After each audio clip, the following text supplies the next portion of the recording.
সাপে আর ব্যাঙে ছিল খুব বন্ধুত্ব।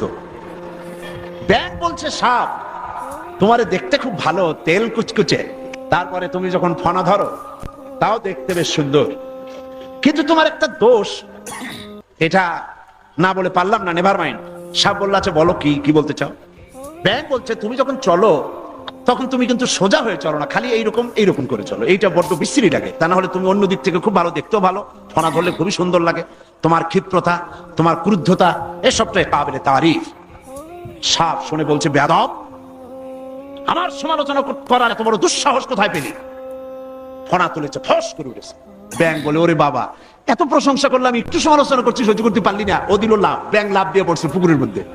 এখন ফস করে উঠছে, পাশে ছিল এক রাখাল। ফস করলো কি, আগায় দেখে যে সাপ, হাতে ছিল হেদায়েতুল্লাহ, বুঝছেন তো কি? বাস বিসমিল্লাহ কই আরম্ভ করছে, জায়গায় শেষ, একদম সোজা।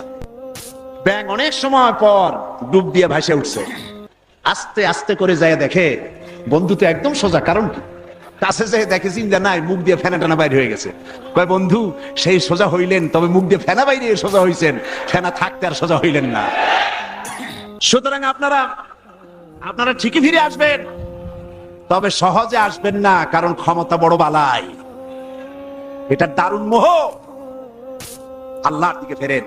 আমরা মানুষকে দাওয়াত দেই কোরআনের দিকে। কোন দিকে?